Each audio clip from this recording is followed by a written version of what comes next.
हम लगातार आपको के दर्शन में देश के विभिन्न मंदिरों के दर्शन करा रहे हैं। आने वाले दिनों में श्री कृष्ण जन्माष्टमी का उत्सव है, जिसे पूरा देश धूमधाम से मनाता है।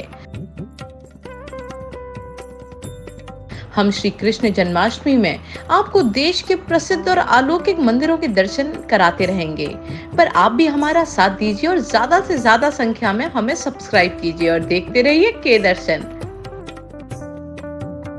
भगवान कृष्ण और उनकी लीलाएं मानव जीवन को शिक्षा देती हैं। उनके अनेकों मंदिर इस धरा पर मौजूद हैं। आज हम आपको लेकर चलते हैं भगवान कृष्ण के उस मंदिर के दर्शन कराने, जो कि भगवान कृष्ण का निवास स्थान है। ये स्थान वही स्थान है जहाँ पर सुदामा अपने बाल सखा श्री कृष्ण से मिलने के लिए पहुँचे थे। ये वही स्थान है जहाँ दरिद्र सुदामा को भगवान ने असीम धन संपत्ति का मालिक बना दिया था। ये स्थान एक सच्ची मित्रता की कहानी भी कहता है। यहाँ पूरे देश से लोग दर्शन करने के लिए आते हैं। आमतौर पर लोग द्वारका उस क्षेत्र को समझते हैं जहाँ गोमती नदी के तट पर भगवान द्वारकाधीश का मंदिर है, लेकिन कम लोग जानते हैं कि द्वारका को 3 भागों में बांटा गया है: मूल द्वारका, गोमती द्वारका और भेंट द्वारका। मूल द्वारका को सुदामापुरी भी कहा जाता है। यहाँ सुदामा जी का घर था। इसे भगवान श्री कृष्ण ने बसाया था।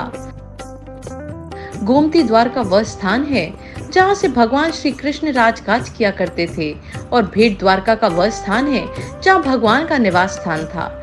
इस स्थान का नाम भेंट द्वारका, जिसे गुजराती में बेट द्वारका कहते हैं। इस स्थान का नाम भेंट द्वारका कैसे हुआ, इसकी भी एक रोचक कथा है। भेंट का मतलब होता है मुलाकात और उपहार भी होता है। इस नगरी का नाम इन्हीं 2 बातों के कारण भेंट पड़ा। दरअसल ऐसी मान्यता है कि इसी स्थान पर भगवान श्री कृष्ण अपने मित्र सुदामा से भेंट हुई थी। गोमती द्वारका से ये स्थान 35 किलोमीटर दूर स्थित है। इस मंदिर में कृष्ण और सुदामा की प्रतिमाओं की मूर्ति है। इस मंदिर में कृष्ण और सुदामा की प्रतिमाओं की पूजा होती है। मान्यता है कि द्वारका यात्रा का पूरा फल तभी मिलता है जब आप भेंट द्वारका की यात्रा करते हैं। मान्यता है कि द्वापर युग में भगवान श्री कृष्ण का महल यहीं हुआ करता था। द्वारका के न्यायाधीश भगवान कृष्ण ही थे। माना जाता है कि आज भी द्वारका नगरी इन्हीं की कस्टडी में है, इसलिए भगवान कृष्ण को यहाँ भक्त जन द्वारकाधीश के नाम से पुकारते हैं। मान्यता है कि सुदामा जी जब अपने मित्र से भेंट करने यहाँ आए थे तो एक छोटी सी पोटली में चावल लाए थे। इन्हीं चावलों को खाकर भगवान कृष्ण ने अपने मित्र की दरिद्रता को दूर किया था।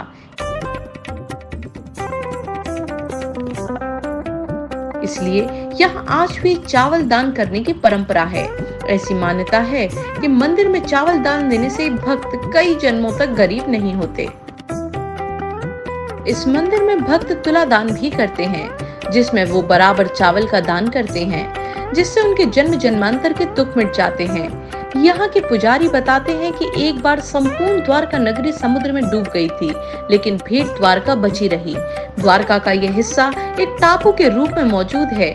मंदिर का अपना अन्य क्षेत्र भी है। यहाँ मंदिर का निर्माण 500 साल पहले महाप्रभु संत वल्लभाचार्य ने करवाया था। मंदिर में मौजूद भगवान द्वारकाधीश की प्रतिमा के बारे में कहा जाता है कि इसे रानी रुक्मणी ने स्वयं तैयार किया था। यहाँ पर सालों साल लाखों भक्त भगवान श्री कृष्ण के दर्शन के लिए चले आते हैं। पिछले दिनों देश के प्रधानमंत्री नरेंद्र मोदी जी ने भी यहाँ जाकर भगवान के चरणों में शीश झुकाए और पूजा अर्चना की।